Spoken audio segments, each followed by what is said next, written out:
Hello, wonderful people. It's Maria here.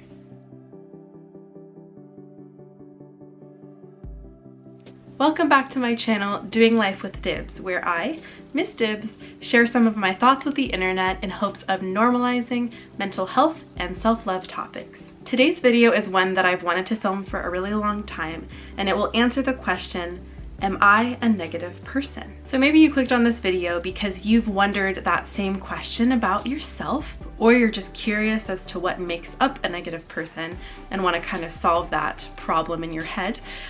But for whatever reason that you're here, thank you for joining me in this space, and I'm really excited to get into this topic. I once identified myself as a negative person for a pretty long time, actually, because I felt like I saw the world in a more pessimistic light and maybe just more realistic, and that comes down to mental health. But after talking with those who know me well and hearing their perspective, and especially going through my own self-love and personal development journey, I've come to realize that this is not the label that defines me at all. In fact, it's quite the opposite. I am going to use my personal experience and research to talk about this with you and just come at this from my own perspective. So without further ado, here's what makes a person negative.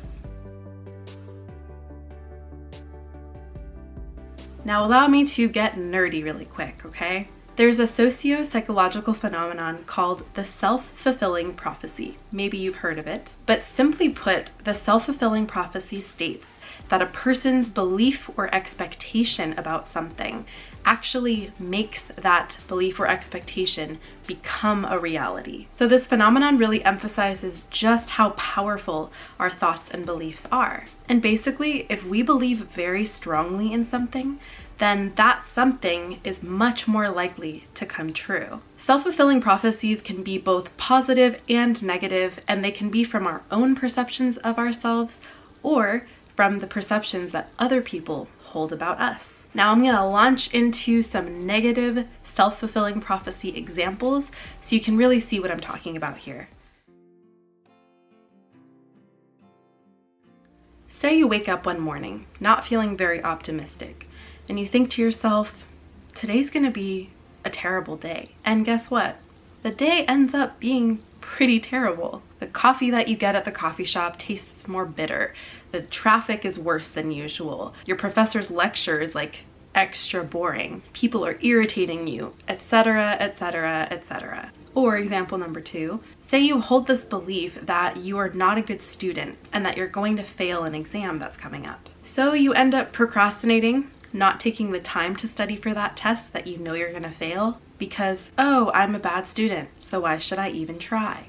And guess what? You end up getting a bad grade on your exam because you didn't prepare for it, you didn't believe in your abilities, and you kind of just let that negative narrative that you had about yourself to continue. And a much deeper example, say you don't believe that you're worthy of healthy, true love, that you'll never find someone who treats you the way that people in healthy relationships are treated. Your sense of self-worth is so low. So every time you're with a significant other, you just allow them to treat you the way that you know deep down in yourself and your intuition is not the way that you deserve to be treated, but you don't want to acknowledge it. So those were all examples in which a person's negative self-fulfilling prophecy affected their lives negatively, right? And now I'd like to flip those negative beliefs on their head and try to create a more positive, open-minded view. The key here is open-minded, not closed-minded, okay? So we're gonna do a little shifty shift and turn those bleh beliefs into much better. So what if we tried waking up in the morning and wondering about the possibility that maybe this day could bring us a lot of good? Or we don't even have to assign good or bad labels to it, but rather just be open-minded to the possibility of something unexpected, some unexpected joy that might happen in that day. Maybe we'll get a little smile from the barista at the coffee shop, or maybe we'll discover some more scenic, cooler route to work if we go around the traffic, right? Maybe we'll learn something from our professor that never clicked for us before. Maybe they're talking about the same boring subject, but now you actually understand the concept. And what if, in the case of studying for an exam that we know is tough, We challenge the part of us that's afraid of failure, and we are open to the possibility of, but what if I pass? Or what if I get a good grade? Maybe we can meet with our professor during their office hours and have something that isn't really hitting for us re-explained. Maybe we can read that chapter that we've been avoiding or make a visual as a study guide, because that's the way that our brains learn and absorb information, is through visuals. And what if after all of that hard work, we end up getting an A or a B on the test because we tried? And finally, what if we work hard to believe that, yes, we are worthy of love?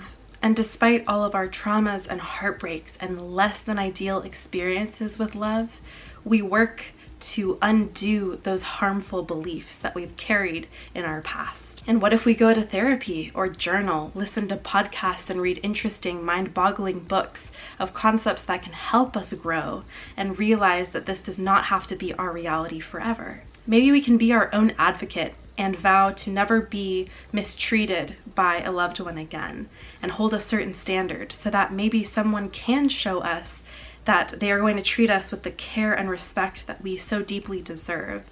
And maybe we don't even need anyone at all, but we're just happy for the first time to be with ourselves and spend time and be happy in our own company.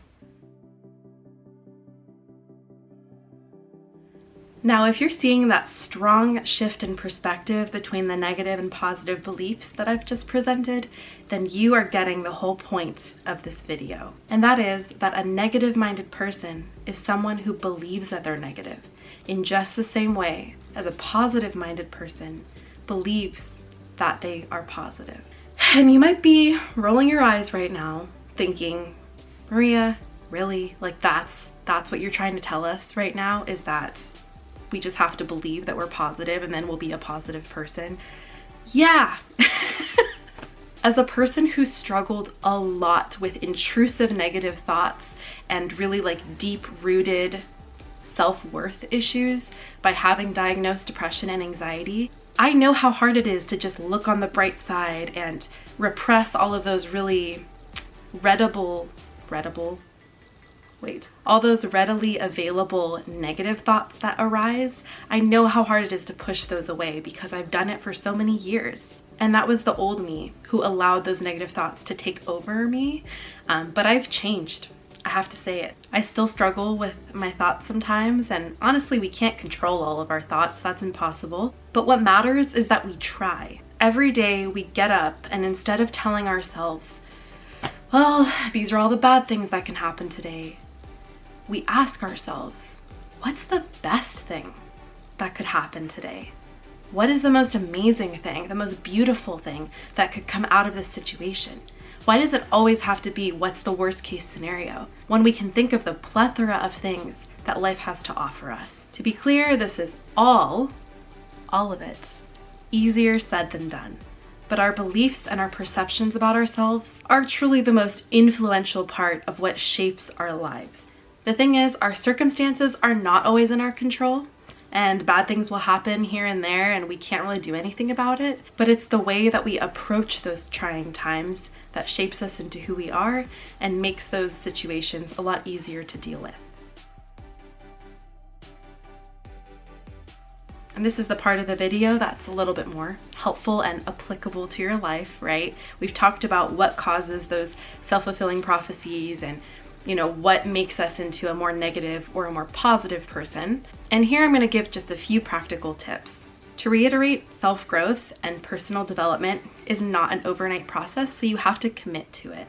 Therapy helps a lot, and I have a separate video on this that I'll link below and at the end of the video, and especially cognitive behavioral therapy, which aims to challenge the individual's old, not helpful beliefs, basically, and turn them into a more effective and more accurate view of themselves and the world. Another thing that helps a lot is journaling so that you can track your progress. and especially self-guided journals, because it can be really hard to make all of that progress yourself if you're not in therapy or working with a coach.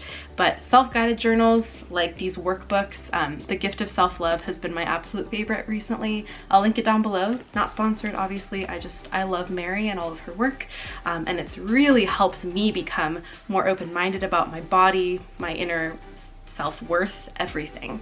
And also listening to podcasts and reading really great books. Those are all resources that can help you shift from a more negative mindset to a more positive one. And I can't stress this one enough. If there are people on social media who you follow who make you feel like shit about yourself, unfollow them. You are not signing a contract when you follow someone. You're not obligated to see their stuff.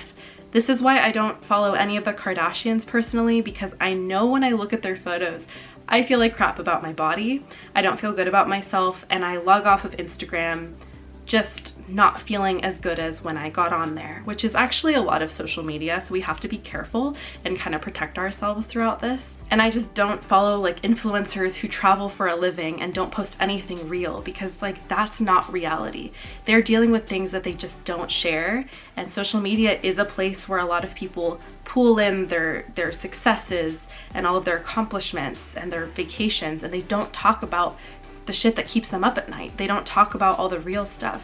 So I try to follow people who live a very authentic life and share all of that in their journey as much as they're comfortable with. And I aim to do the same thing myself through my social media. So that's what helps me go farther along on this journey as well. Everyone's personal growth journey looks different, and everyone has unique needs and interventions that will help them. So be very patient with yourself through this process. Thank you so much for watching this video. As always, let me know how this video resonated with you by liking and commenting below and subscribing to my channel for more related videos. I care about you all. Please take good care of yourselves, and until next time.